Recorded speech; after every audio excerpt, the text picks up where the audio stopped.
Infanticide, viol, meurtre de masse, guerre, épidémie, autant de clichés diffusés sur les chaînes de télévision, mais aussi les réseaux sociaux à travers le monde qui renvoient à un monde de plus en plus violent. Au Cameroun, les violences domestiques et verbales sont plutôt dévastatrices.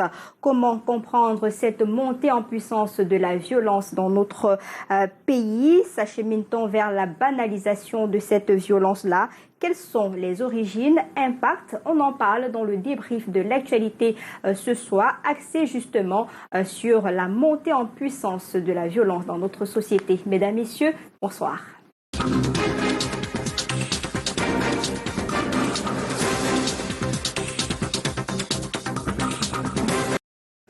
Après une semaine de débrief à Yaoundé, retour à Douala pour suivre la programmation normale. Mesdames, Messieurs, nous sommes en direct exactement sur notre chaîne YouTube et pour parler de ce sujet très important ce soir, pourquoi tant de violence dans notre société, nous avons un panel de haut vol sur ce plateau. Je commence par un habitué de ce plateau, Maurice Omo, psychosociologue de l'éducation et des organisations.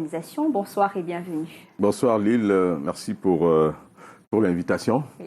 Je suis un peu enroué là, mais j'espère que ma voix sera audible pour vos nombreux téléspectateurs. Merci de votre Bonsoir aux copanélistes. Alors, parlant de copanélistes, justement, c'est une dame et nous avons un plaisir énorme de la recevoir sur ce plateau ce soir. Ledingo Man-Epessé, chercheur en droit des femmes et femmes de médias. C'est toujours avec beaucoup de plaisir qu'on vous reçoit. Bonsoir et bienvenue. Bonsoir et merci de m'avoir invité. Bonsoir monsieur, bonsoir à nos téléspectateurs. Vous êtes en séjour au Cameroun. Absolument. Et vous tenez une association de lutte contre les violences faites aux hommes.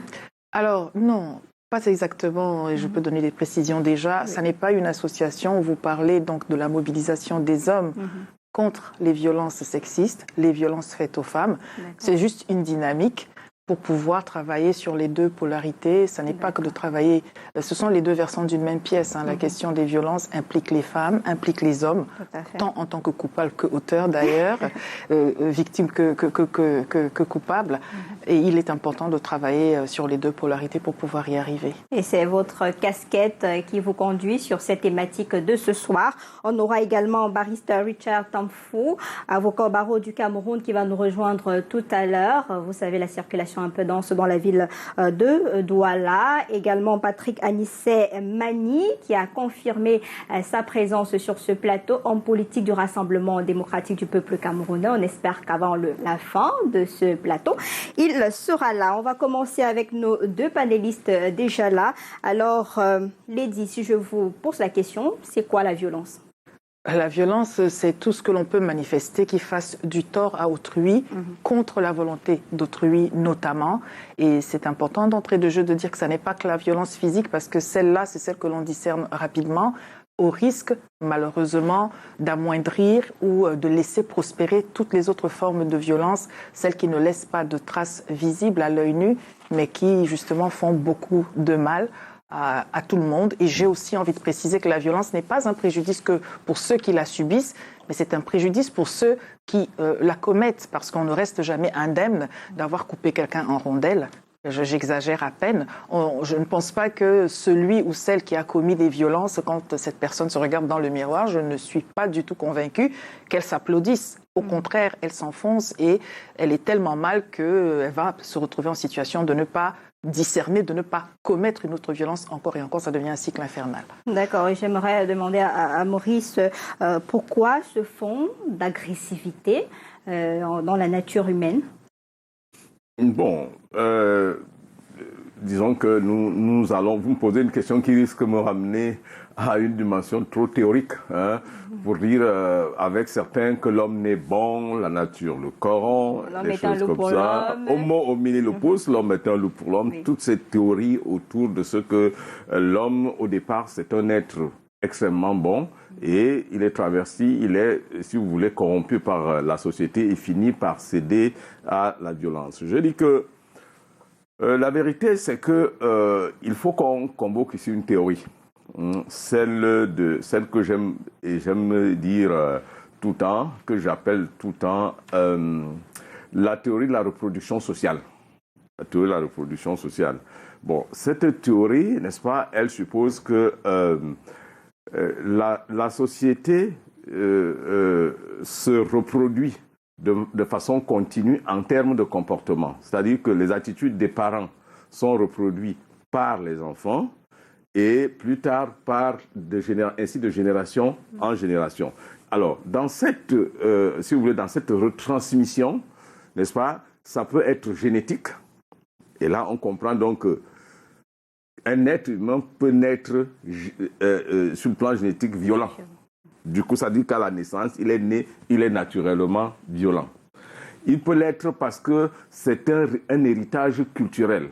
C'est-à-dire que dans la société où il vit, la violence y accourt et forcément, il le devient. Et enfin, ce que j'ai appelé tout à l'heure l'environnement. Que ce soit génétiquement transmis, que ce soit par la corruption de l'environnement, nous devons comprendre en toutes circonstances que la violence a à sa base une frustration. Une frustration. Une frustration sociale. Une frustration. La frustration peut être individuelle. C'est-à-dire que madame est en face de moi, je suis frustré.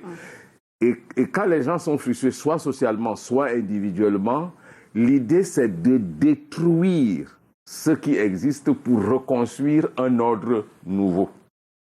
Et du coup, donc, les pulsions violentes naissent de l'envie, ou si vous voulez, du désir des individus à détruire ce qui est pour établir un ordre qui leur convient, surtout lorsqu'il y a à la base une frustration.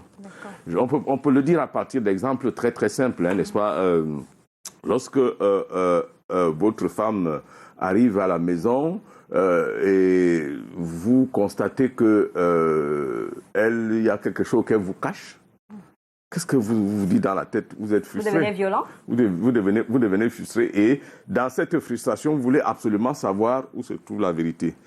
Et si vous ne voulez pas découvrir cette vérité, vous construisez cette vérité.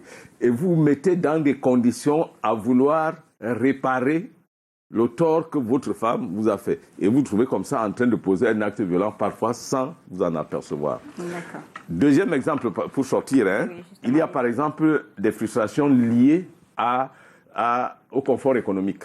Appelons ça comme ça. C'est-à-dire que vous voyez quelqu'un qui n'est pas nanti économiquement, mais qui autour de lui voit des gens qui s'amusent avec des biens qui sont impossibles d'accès pour lui. Qui dépense 1 million en 2 secondes. Qu'est-ce que tu veux que ça se structure dans sa tête? Une injustice. Bon, il trouve que c'est injuste. Et il dit non, ça doit finir. Il faut que ceci cesse. Il faut que ce soit détruit. Pour que vienne un autre ordre dans lequel lui, il pourra facilement accéder à ce confort économique. Ainsi donc, pour me résumer, inégalité, frustration et égale activation des pulsions d'inversion des choses et par conséquent la naissance d'une certaine violence. Lady, on a vu aujourd'hui qu'il y a, à la suite des exemples là, des attentats terroristes, des guerres, des inventicides, viols, meurtres, violences même. On a parlé des formes de violence tout à l'heure. On se demande jusqu'à présent pourquoi autant de violence? Pourquoi? On a eu un peu l'esquisse de réponse tout à l'heure, mais avec tout ce qui se passe dans le monde et tout ce qui se passe au Cameroun, que ce soit sur les réseaux sociaux, dans notre quotidien de tous les jours, il y a lieu de se demander pourquoi. Je suis partagée, il y a tellement de choses à dire. J'aimerais, si vous le permettez, rebondir déjà sur ce que vous avez à juste titre introduit, tout en nuançant. Cependant, vous disiez, par exemple, quand une femme rentre et que son mari sait... J'entends bien, ça n'est pas tant l'homme ou la femme, mais ce que je voulais dire, c'est que quand une personne, ce que l'on croit savoir est toujours bien peu par rapport à ce que l'on ne sait pas. Donc, on peut se dire, un tel me cache ceci, on peut le penser. On est déjà dans son scénario à soi et sur la base duquel on va partir sur des attitudes qui ne conviennent pas, que ce soit dans le cadre de la relation, de l'interaction sociale homme-femme dans le couple ou à l'extérieur, que ce soit pour le voisin dont on pense qu'il est nanti, pourquoi lui et pas moi. Donc souvent, c'est une inadéquation personnelle que l'on va projeter sur autrui et on part dans son film que seule la violence va arrêter malheureusement lorsqu'elle est commise. Maintenant, pour répondre à votre question, pourquoi ? Parce que toutes les violences, en réalité, sont là aujourd'hui parce que les sociétés ont laissé prospérer les violences. Toutes formes de violence, elles ont été banalisées. Toutes les violences ont un ancrage où on va vous dire « Ah oui, non, mais enfin, c'est pas si grave que ça ». On va parler quand même de ce que tout le monde peut identifier facilement, dans le cadre de la relation du couple, s'il y a une claque qui est partie, pour peu que la personne qui prend une claque se plaigne, elle va s'entendre dire 9 fois sur 10 « Bon, allez, on t'a pas coupé en rondelles, c'est juste une claque ». Donc la violence est banalisée, pour répondre à cette question. Elle est banalisée dans ce cadre-là, mais elle est banalisée aussi de manière institutionnelle. Aujourd'hui, vous l'avez évoqué, les réseaux sociaux, malheureusement, sont devenus le cadre où chacun va se lâcher. Les verrous vont sauter. Le peu de pudeur que les uns et les autres ont encore devant des personnes qui peuvent les identifier, encore que plus personne ne se cache derrière son clavier, chacun met sa photo, chacun signe de son nom et chacun peut dire ce qu'il pense qu'il faut absolument dire.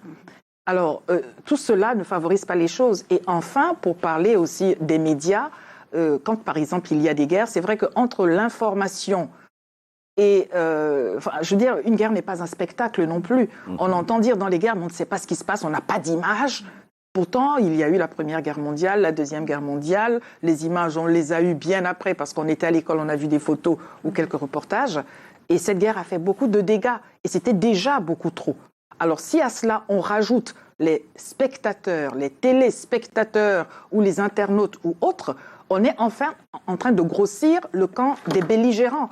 Parce qu'il y a ceux qui sont sur le terrain qui se battent, pour des raisons fondées ou pas, mais il y a ceux qui rajoutent de l'huile sur le feu, à tort ou à raison, et tout cela, mis ensemble, va produire qu'il y ait beaucoup trop de violence. Et enfin, et malheureusement, ces violences qui peuvent leur être extérieures, parce que bon, c'est à la guerre, c'est dans tel pays, c'est à tel endroit, ils vont avoir avec eux cette charge virale, j'ai envie de parler comme cela, qui ne demande qu'à se manifester et qui va donc se manifester.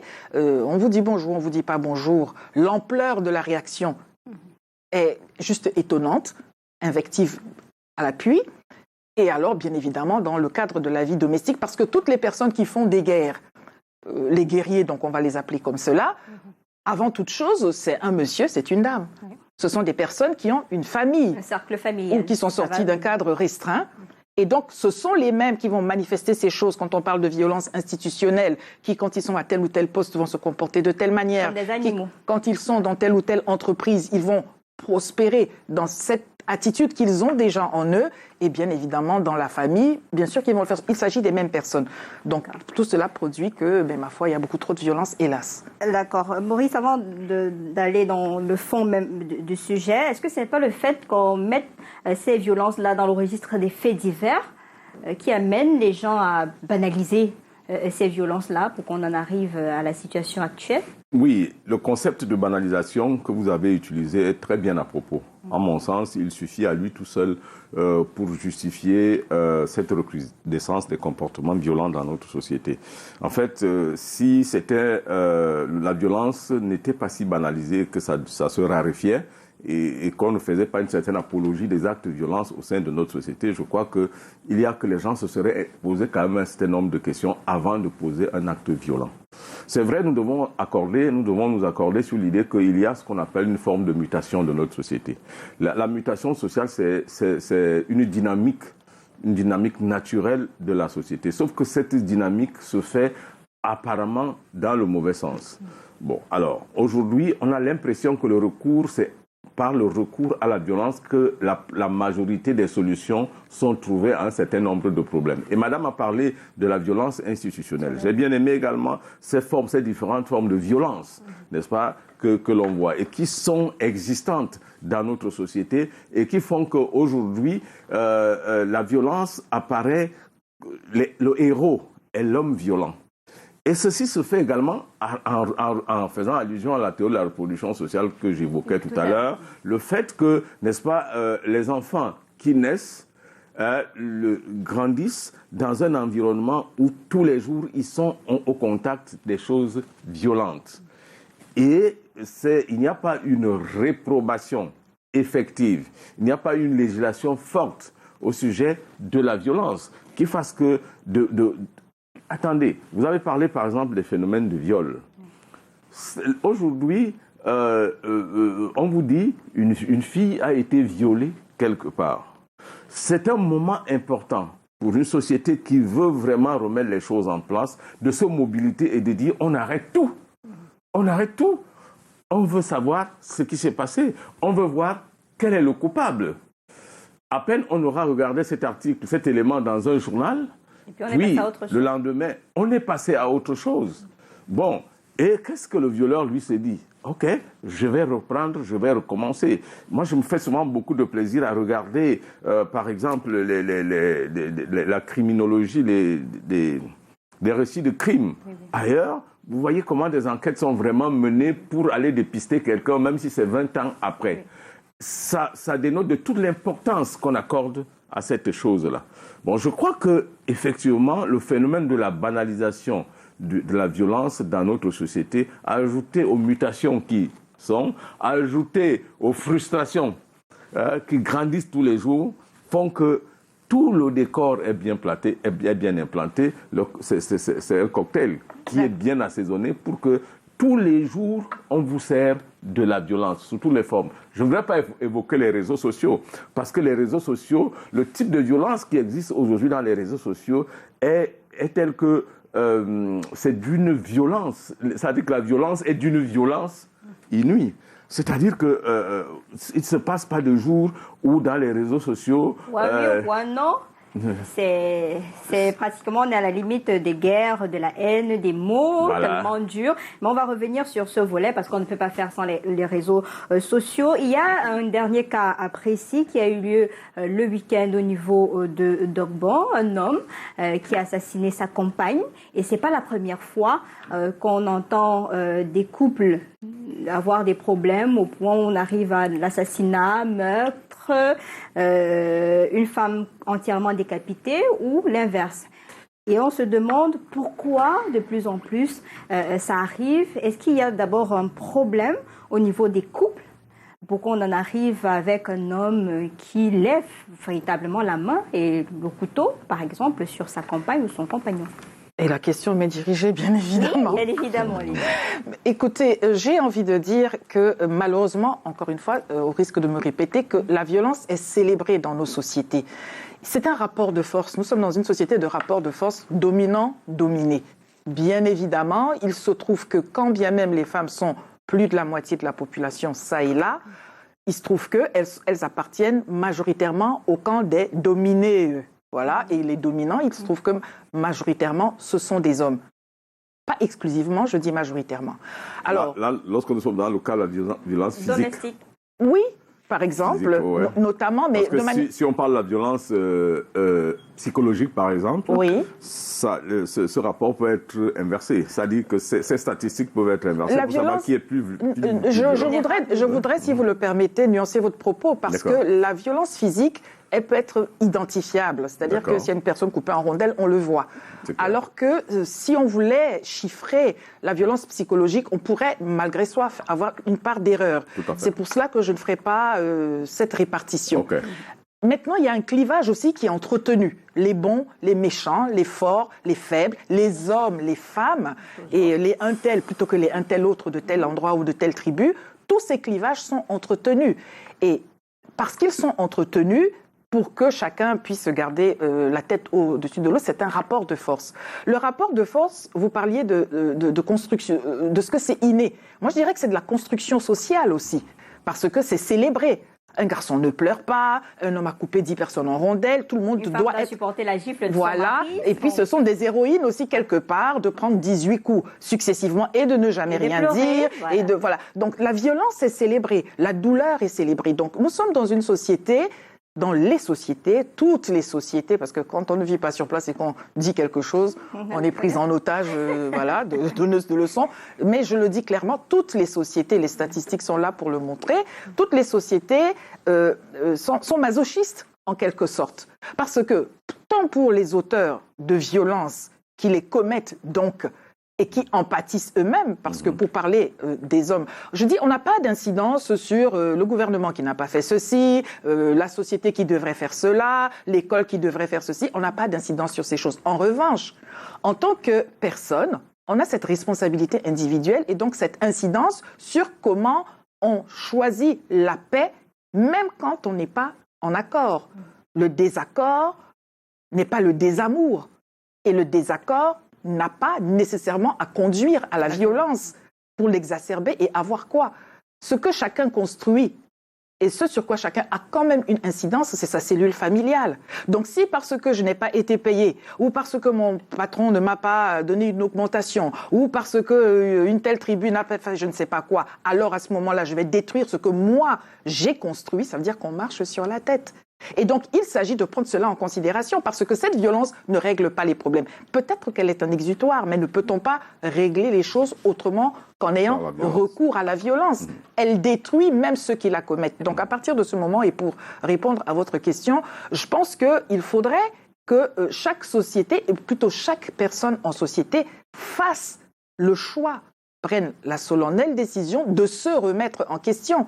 Quand bien même maman va vous dire, ou belle-maman va dire « Ah, mon fils, tu rentres dans la cuisine, mais enfin, c'est ta femme qui porte la culotte ici », on peut nuancer les propos. D'ailleurs, belle-maman n'a rien à faire dans l'interaction du couple. Alors, on dit que c'est la tradition africaine demande l'intervention de la belle-maman. Oui, mais intervention veut dire, vous l'avez dit, intervention veut dire qu'il y a un appel au secours, il y a un sujet. Elle n'est pas dans la chambre à coucher, enfin, sauf si je ne m'abuse. Donc, on peut faire le choix, sans la blesser, parce qu'il faut l'honorer, de ne pas non plus détruire ce que l'on a construit. Donc, cet amoncellement de choses va conduire à une violence qui est applaudie. Monsieur a résisté, et il n'a pas, et madame aussi a résisté. Et tout le monde est content. Donc, sauf qu'on va vous dire que ces violences sociales, par exemple, ou politiques, peuvent réparer l'injustice et rétablir l'ordre. Oui. Disons que si on se comprend bien, la violence s'est imposée comme un mode de règlement ou un mode de structuration des relations entre les individus et même entre les peuples. Je prends un cas, par exemple, on va te dire que si je n'avais pas battu ma femme, elle ne serait pas une femme correcte aujourd'hui. Si je n'avais pas haussé le ton, si je n'avais pas mis une pression physique ou verbale sur mon compagnon, on peut rester dans le... Si la violence réglait les choses, ça se saurait quand même. On dit que ça rétablit l'ordre, l'autorité de l'homme, par exemple, si on prend ce cas précis dans le foyer. On peut aller plus loin. Oui. On peut aller plus loin dans le sentier que vous ouvrez, et même sur le plan culturel. Hein. C'est-à-dire qu'il y a des tribus ici où si la femme n'est pas violentée, elle ne se sent pas aimée. Ça, c'est une réalité que nous connaissons tous. Mais c'est une intériorisation de codes sociaux. Bon. Bon, écoute, entendons-nous très bien. Oui. Cela n'est pas codifié. Parce que là, vous êtes dans une approche de codification de ce type d'attitude. Ah non, je constate. Bon, le constat, vous le faites, sauf que lorsque vous sondez les personnes qui sont concernées, les femmes comme les hommes, pour leur dire pourquoi les choses sont faites ainsi, elles vous répondent que si c'était autrement, ce ne serait pas bien. Tout simplement. C'est grave. Ça veut dire qu'il y a une forme d'acceptation. Et je dis, il y en a où des gens sont jaloux de voir un couple où des gens se bagarrent. Ils disent, ils se bagarrent, ceux-là au moins, ils sont amoureux. Toi ici... c'est trop parfait, c'est pas bon. C'est trop parfait ici, entre nous. Il n'y a jamais eu ça. Donc, vous voyez, c'est vrai que ça, c'est un élément culturel. C'est un élément culturel qu'il faut extraire de ce que devrait être la société de manière plus globale. Dans tous les cas, toute atteinte physique à l'autre, avec la douleur subséquente, est un acte violent et doit être condamné comme tel. Comme le crime que cela est. Bon, oui, comme ça doit être condamné comme le crime qu'il est. Ça, je suis tout à fait d'accord avec vous. Mais ce que je voulais dire plus précisément, c'est que ça vient à tous les niveaux. À tous les niveaux. C'est-à-dire que la violence s'impose à tous les niveaux comme un mode de structuration de relations sociales. Et quand on part de ce principe, on comprend pourquoi on arrive à une banalisation de la violence. Vous voyez, prenons au plan macro. Vous ne me direz pas que ce qui se passe en Ukraine aujourd'hui était tel qu'il n'y avait pas moyen de dialoguer. C'est la question qu'on serait en train de te poser. Mais aujourd'hui, une nation a pris des armes et par la violence voudrait régler un problème que l'humanité d'ailleurs, dans sa majorité, partage, mais a pensé pour asseoir... Démonstration de force. Une démonstration de force. Donc la démonstration de force, c'est la violence. Cela, c'est au niveau des peuples, au niveau des nations. Et au détriment des civils qui...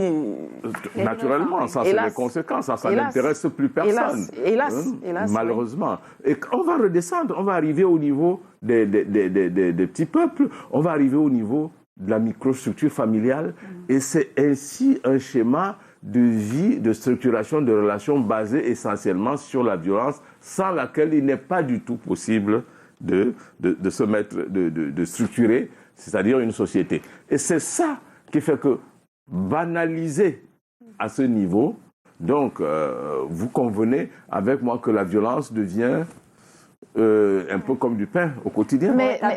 Oui, je voudrais, si vous le permettez, j'aurais dit que la violence sans laquelle, c'est pas la violence sans laquelle on ne peut pas construire une société, c'est la coercition, c'est-à-dire que on peut punir, par exemple, dans le cas d'une erreur ou d'une faute ou d'un crime, mais une violence, j'ai envie de dire gratuite, devient le schéma de tout le monde. Et donc cette violence gratuite à tous les étages, à tous les niveaux de la société, qui est un préjudice pour tout le monde et pour la société elle-même, puisque c'est pour cela que nous sommes assis en nous disant, en nous grattant la tête, en disant mais pourquoi ici chez nous c'est comme ci, c'est comme ça. Cela témoigne de ce que la violence n'a donc pas à être un recours et que la coercition ou la punition, quand il y a lieu, doit être cadrée et réservée à qui de droit. Mais maintenant, je pense que quand chacun s'arroge le droit soi-disant de faire justice, soi-disant de venger, soi-disant de stigmatiser, on est dans le chaos. Nous sommes dans le chaos. Alors peut-être que tant qu'on n'a pas touché véritablement le fond, mais là, on a touché le fond. Pas encore. On en parle aujourd'hui, c'est un véritable problème de société. Tant mieux. Et la part des médias y est pour beaucoup. Parce que vous disiez tout à l'heure, la banalisation, c'est un peu cela. Le traitement de l'information, le traitement de ces sujets-là, notamment pour les faits sociaux, on entretient les clivages d'ailleurs.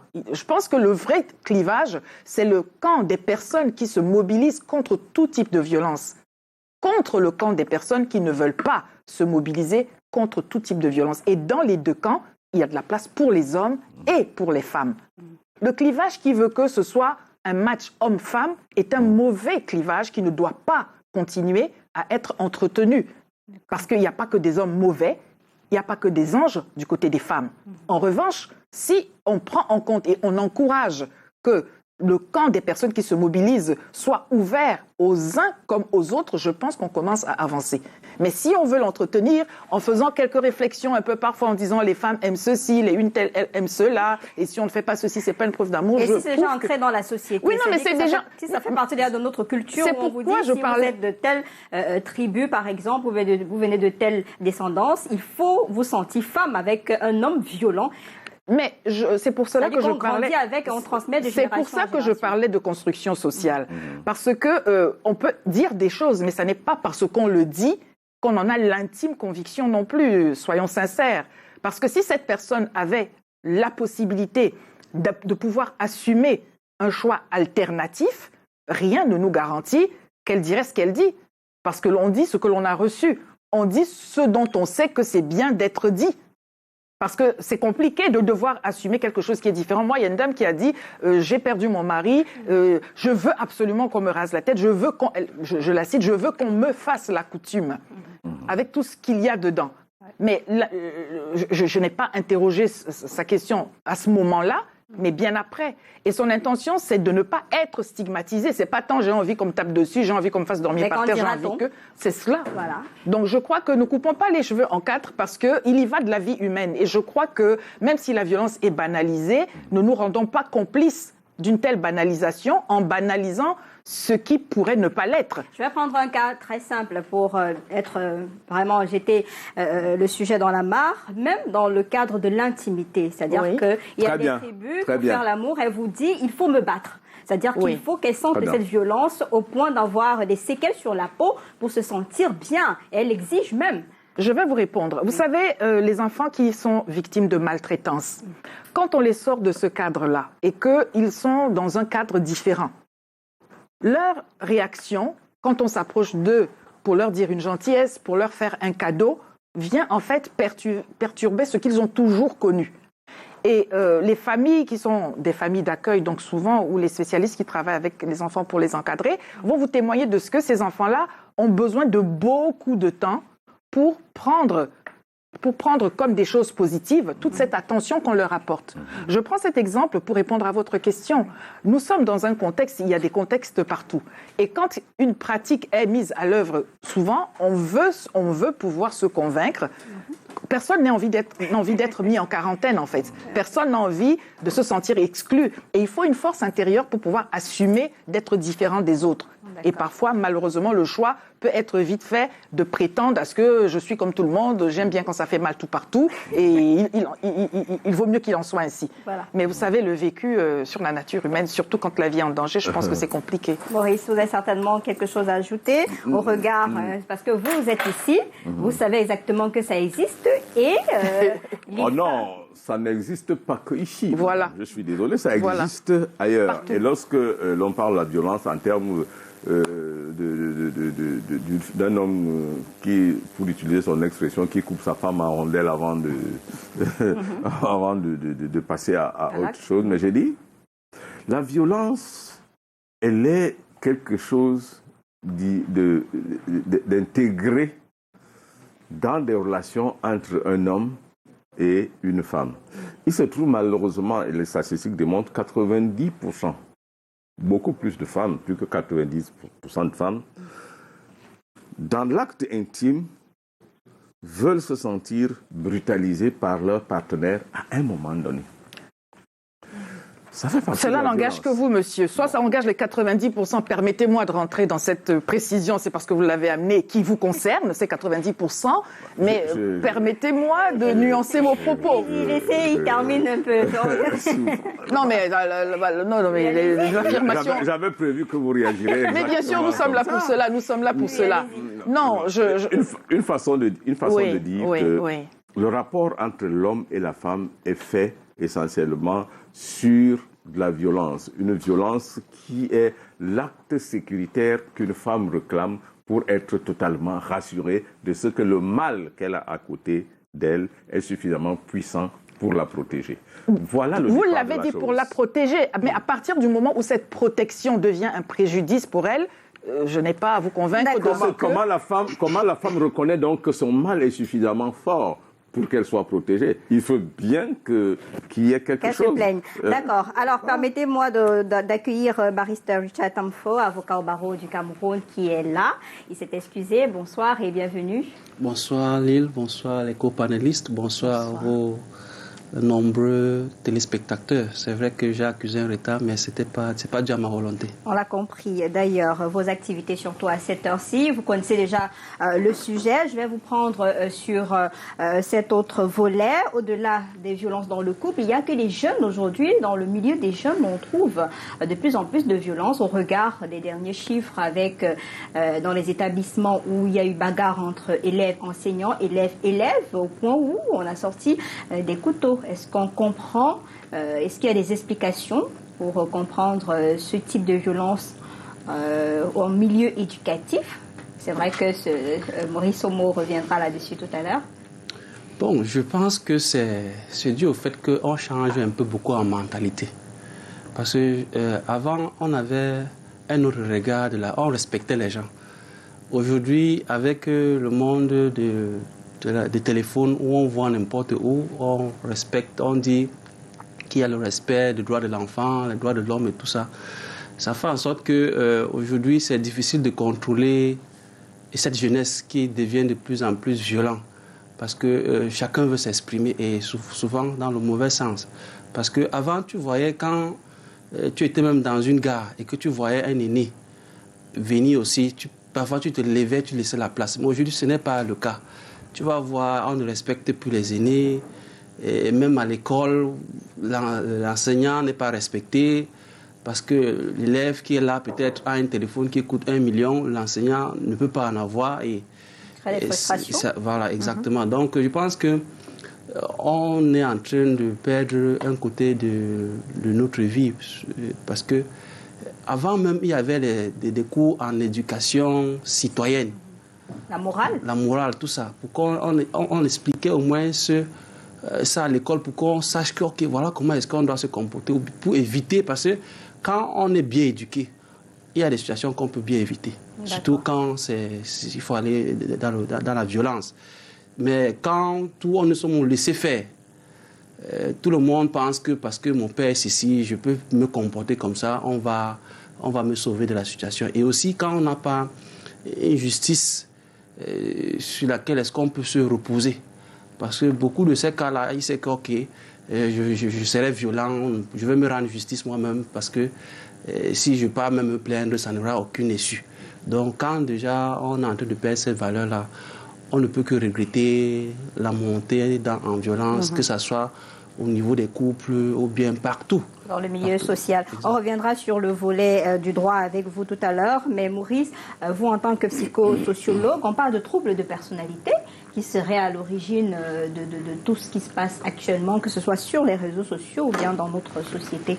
On observe des troubles de personnalité qu'on n'arrive pas à maîtriser. Est-ce que vous êtes d'accord avec cet argument? Oui, bon, ça peut être un des éléments pour justifier pourquoi les gens deviennent violents, mais pour être plus explicite, il faut dire qu'est-ce qui est à l'origine de ces troubles de la personnalité, comment des individus dans une société stable, du coup, sont victimes de troubles de la personnalité au point de virer dans la violence. Est-ce que les troubles de personnalité induisent uniquement le recours à la violence?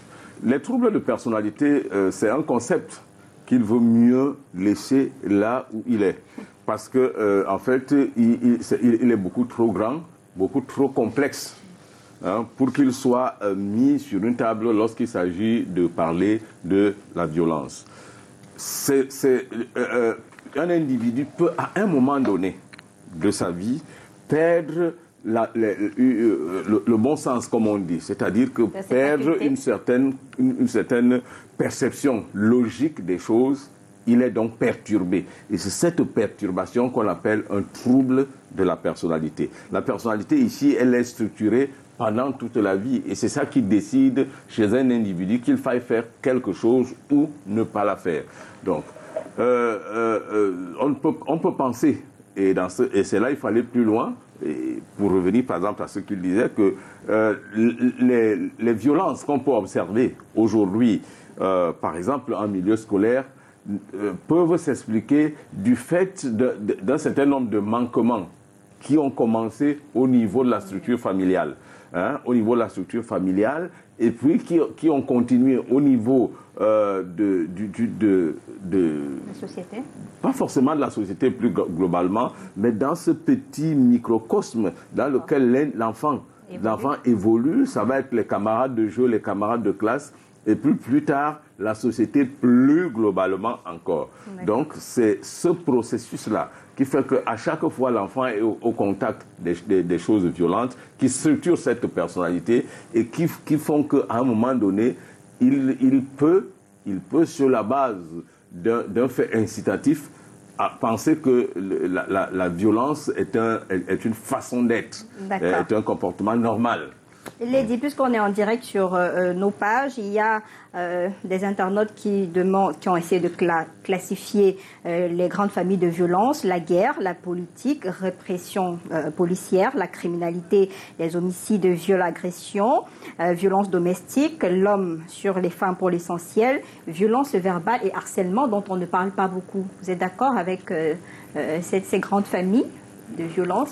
Surtout le point sur le harcèlement, cette violence verbale dont on ne parle pas beaucoup. Pourtant, ça fait son bon nombre de chemin dans notre société. Je suis obligée de faire le choix de ce que je vais vous dire quand vous me donnez la parole. Soit vous répondre, soit rebondir sur certaines choses que j'ai entendues, que je ne pourrais pas. Alors, comme je ne peux pas faire les deux en même temps, je vais tâcher quand même d'y arriver. Premièrement, sur la hiérarchie, il n'y a pas de hiérarchisation à faire quand il s'agit de la vie humaine. Que l'on puisse perdre la vie à cause de violences conjugales, de violences institutionnelles, de harcèlement moral ou toutes sortes d'autres choses, une vie est une vie et elle n'a pas de prix. Je voudrais dire qu'il y a une ambiguïté, ou plutôt une duplicité du monde des sachants, qui souvent est un monde jusqu'à présent majoritairement, mais pas exclusivement, fait d'hommes, qui... Et je voudrais rebondir, monsieur, avec votre permission, sur ce que vous disiez quand vous faisiez la description de la femme qui aurait besoin d'avoir la certitude... Ah, je ne savais pas que vous le disiez toujours. Laissez-moi... Non, c'est bien de faire des précisions. Oui, non, je vais vous dire pourquoi. Et d'ailleurs, je vais vous dire pourquoi. Donc, vous disiez que les femmes auraient absolument besoin d'avoir la certitude de la protection de leur époux. Bien.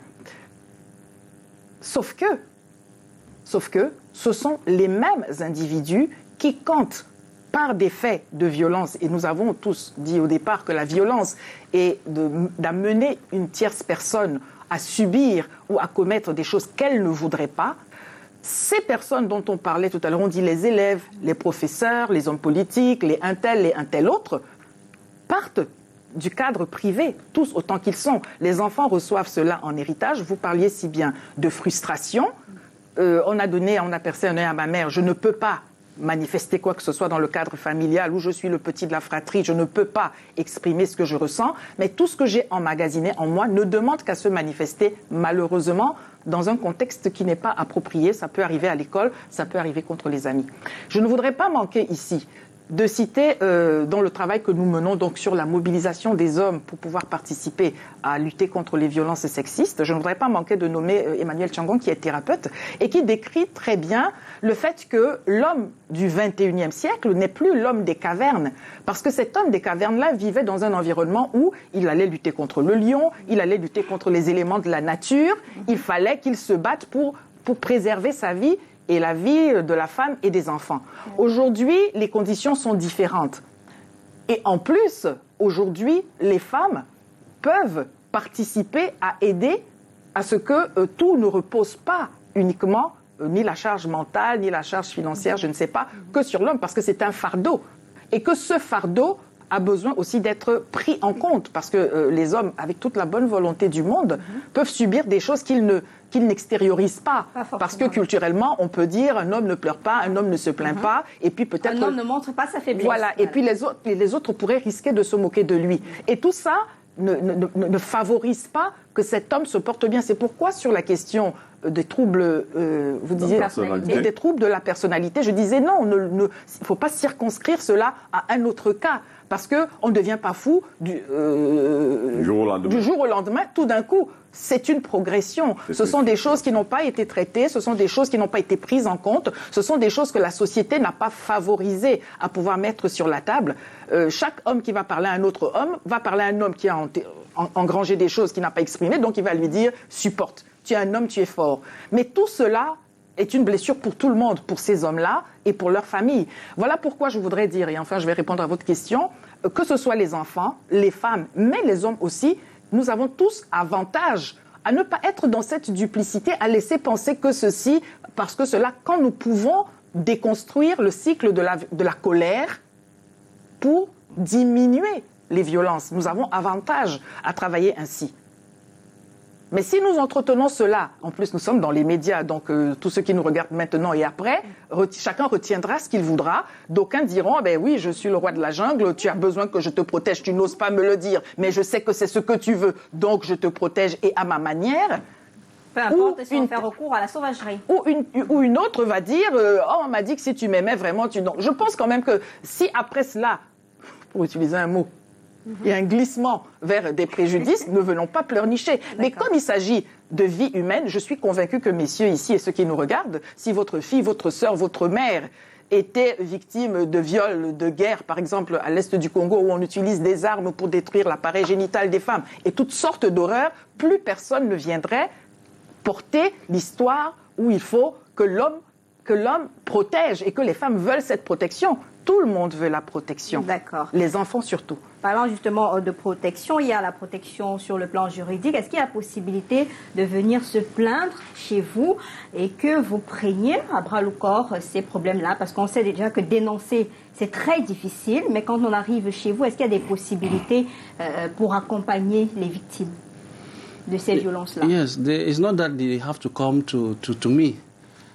Cameroon is a state of law, and we have all legal instruments. For example, there is a penal code that outline offenses that if you commit, you definitely have to report or answer before a court of law. So, and there's a criminal procedure on how to go about it. So, if you are a victim of any of the violences, I think the right thing for you to do is to be able to, first of all, secure your evidence. Mm-hmm.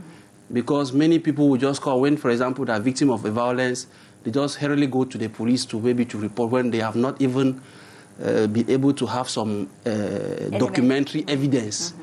Because if you may have a very good case, and if you are not able to prove it, nobody will listen to you. So when you are confronted with those kind of things, I think the first thing is to see how to secure those evidence. If it is physical violence, for example, then maybe you go to a hospital and a medical doctor gives you a medical report on that. And then from there now you can move to the police or the gendarme for proper investigation so that the perpetrators of such acts be called to answer, and then if possible refer them to court where they will be judged, and if they are found guilty, they will be sentenced. So, si on prend déjà le cas, par exemple, avant de vous permettre de continuer, si on prend le cas d'un homme, comme ce qui s'est passé à Dogbon, qui a assassiné sa compagne, les sanctions sont lesquelles sur le plan pénal? Yes, parce qu'on a l'impression que chaque jour ça se répète, les sanctions on ne connaît pas ou on ignore carrément. No, that is already, if you know, to judge somebody or to find somebody guilty, there are two elements that guide the judge. Was the killing, for example, intentional? Was he in a good state of mind?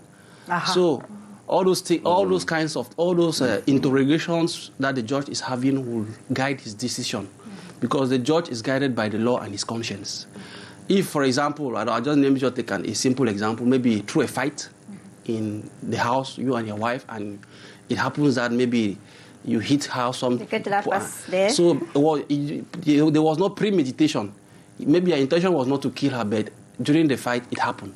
So the judge will analyze all those things, and it's only after that now he will be able to come to a reasoned ruling to know whether if actually it was intentional, the mental element was there and everything. So those are some of the principles that guide the judge. So for this case, I'm not directly involved in that case file, so I don't know the facts.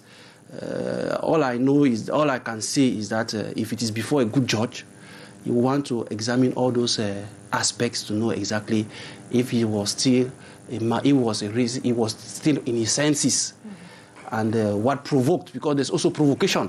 Uh-huh. Because all those things come into play to help the judge to see if that person can benefit from mitigating circumstances. Okay. Lady? I'm sorry, I would like to I would like to ask a question, because, I mean, as a woman, if there is anything at home, how are you going to do to, get out of the house, then go to the hospital, then get whatever documentations you're talking about? I mean, we're talking about victims. I mean, if you're a victim, you're barely able to do anything at all. So how are you going to gather whatever is supposed to be gathered to go there and get whatever justice you should get? I mean, there is something wrong about that. If somebody is in the street and dying, and, I mean, justice is waiting for the person to do whatever steps, I'm a little bit confused. Yes, you cannot take the laws into your hands. No matter the circumstances, you have to do as much as possible to limit your actions. How do you limit that? For example, like the case you just painted. Yeah. If, for example, they're in the house and there is a fight, I think the best thing for you is not to retaliate. is for you to see how you can secure or smuggle Run yourself. out of the house. Smuggle yourself from that, because if you say, okay, let me avenge, or let me revenge, or let me fight back. It's not about fighting back. It's about having some help. C'est compris. Yes, Yeah. so maybe C'est compris. drawing the attentions of neighbors, calling for people, screaming, may help you to maybe. And then the secure- neighbors will say she likes that, she wants that, she's trying to she's having him showing her On comprend how un peu votre protective he passion, is. mais sur le sujet. There is no passion, it's about lives. Come on. Alors, Maurice, est-ce que c'est pas le fait, on a vraiment des beaux textes et tout, mais est-ce que, au regard de ce qui est expliqué par Maître Richard, est-ce que c'est pas tout ça qui amène les gens à multiplier ces actes en sachant que bon, ok, ça va prendre le temps et puis on fait ce qu'on a à faire. Demain, on va tourner, on va se dire bon, c'était pas intentionnel, c'était ci, c'était ça pour faciliter la survie, si on Ouais. veut dire comme ça, de ce phénomène. Oui. Disons que, franchement, on peut bien se plaindre et parler d'un certain laxisme au niveau des textes législatifs qui traitent des questions de violence. Et penser même à un moment donné qu'ils ne sont pas suffisamment puissants, ne sont pas suffisamment coxés pour que le phénomène de la violence, lui, soit réprimé. Là, si on avait vu un individu qu'on a véritablement condamné, avec tout ce qu'on a eu ces derniers mois au Cameroun, c'est que peut-être ça aurait participé quand même à la lutte. Oui. Mais vous savez, c'est une société qui fonctionne vis-à-vis de la violence à décharge sur les auteurs de la violence. Et c'est malheureusement même des sciences qui doivent concourir à condamner la violence, concourent plutôt dans une certaine mesure, à élargir les personnes violentes. Je veux dire, si je m'en tiens à la science dont je peux avoir la prétention d'avoir une relative maîtrise, il y a un domaine, c'est la psychanalyse. La psychanalyse, par le procédé de l'anamnèse, peut reconstituer l'histoire psychologique et affective de chaque individu. Et en reconstituant l'histoire de chaque individu, on peut facilement justifier toute attitude et tout comportement et aller jusqu'à penser que, en fait, certains actes violents ne sont pas posés, qui sont posés ne le sont pas par la volonté de l'individu, mais par l'histoire, leur histoire qui s'est construite au fur et à mesure de leur existence. Ce qui ne change rien. Oui, ce qui ne change absolument rien. Sauf que, et madame, vous qui vivez de ce côté-là, dans les tribunaux, ici, on accorde moins d'importance ici chez nous, mais là-bas, vous savez très bien que dans des tribunaux, on vous dit, il a tué, mais alors, il faut qu'il aille d'abord rencontrer un psychologue, qu'on se rassure qu'il était sur le plan émotif, qu'il était dans un état psychologique stable.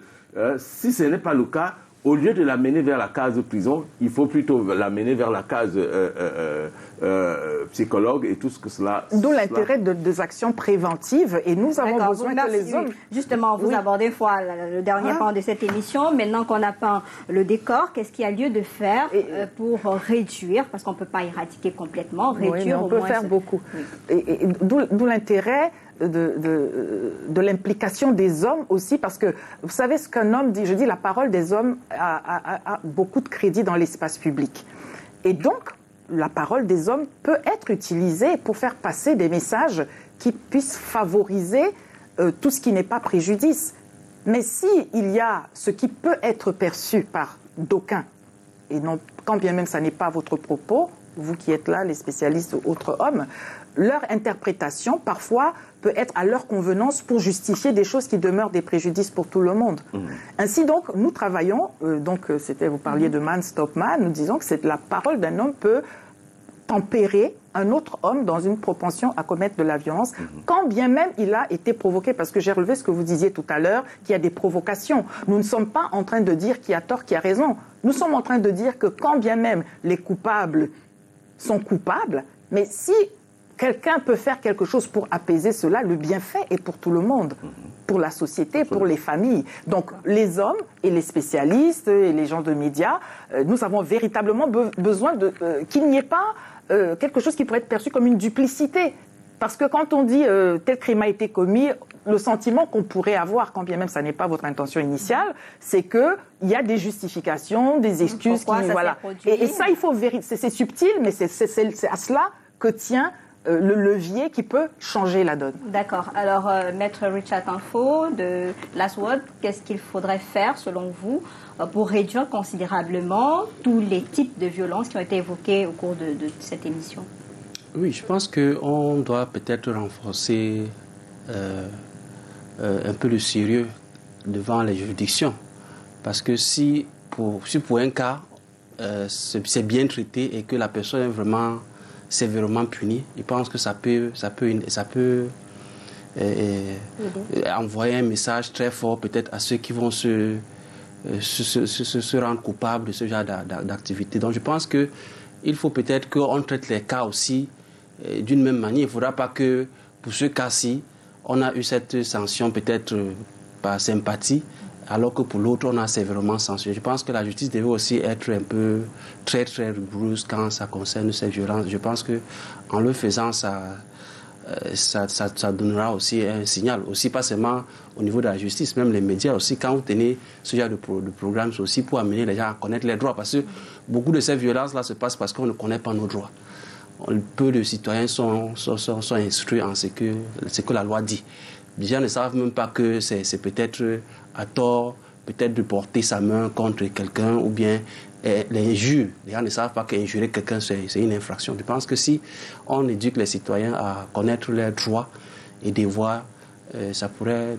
un peu comme ce qui se passe sur les réseaux sociaux où pour un oui, pour un non, quelqu'un vous engueule toute la journée, discours de haine qui conduit forcément à la violence. Exactement. Donc je pense qu'il faudra peut-être encore seulement accentuer de ce côté-là pour amener les gens à comprendre que c'est pas parce que tu te caches derrière un téléphone que tu peux insulter peut-être le président de la République ou n'importe qui. Et il y a des peines. Il y a des peines, oui. Il y a des peines. Le code pénal prévoit tout cela. D'accord. Maurice Somo, on est à la fin de ce programme. On a évoqué tout type de violence. Aujourd'hui, au Cameroun, on a ces violences domestiques qui s'installent. C'est devenu notre pain quotidien. Comment faire pour réduire cela, pour éviter que chaque jour, je ne vous appelle sur ce plateau parce qu'il y a eu un crime à tel endroit, il y a eu homicide à tel endroit, infanticide à tel endroit, etc. Non, je pense que toute violence est essentiellement un comportement. Comme c'est un comportement humain, il est posé par un individu et il y a une motivation à la source. Qu'est-ce qui fait que l'individu soit passé violent? Et j'insiste là-dessus sur ce que si on essaye de relativiser, non, si on essaye d'adoucir les frustrations que les gens ont dans notre société, si les inégalités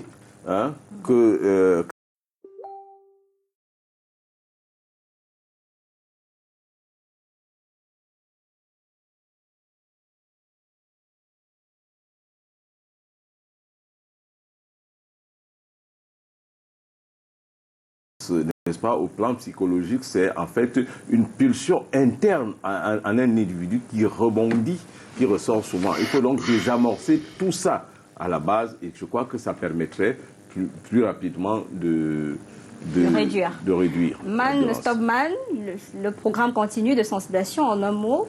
En un mot, la violence, c'est la force des hommes faibles. Voilà ce que nous disons. Donc, messieurs, aidez-nous à ce que les autres hommes aient aussi la maîtrise d'eux-mêmes. Ce sera un bienfait pour tout le monde. Nous travaillons aussi du côté des femmes. C'est un même combat contre les violences. Même combat. Très belle sortie parce que je croyais que vous arrêteriez à dire que les hommes... Vous aviez si bien filé, c'était pas nécessaire de repartir dans ça. C'est dommage pour la cause. Chercheur en droit des femmes et femmes de médias, merci de votre disponibilité. Barrister Richard Tamfo, avocat au barreau du Cameroun, ça a été un plaisir de vous avoir pour ces quelques minutes. Maurice Somo, psychosociologue de l'éducation et des organisations, merci également de votre présence. Merci, on va saluer Patrick Anissé Mani du RDPC qui, en venant sur ce plateau, malheureusement a été victime d'un accident. Il est actuellement à l'hôpital de Dedo. On espère que tout va se passer. On prendra de ses nouvelles avec avec la personne impliquée dans cet accident après ce programme. Merci à Colin Sowon-Chouan qui a réalisé ce programme. Demain, c'est Yaoundé qui prend le contrôle avec la belle Janice Kamga. Je vous reviens jeudi prochain avec une autre thématique et d'autres invités. Juste derrière, c'est le 19h50, une présentation d'Alain Gislan Kanga. Bonsoir.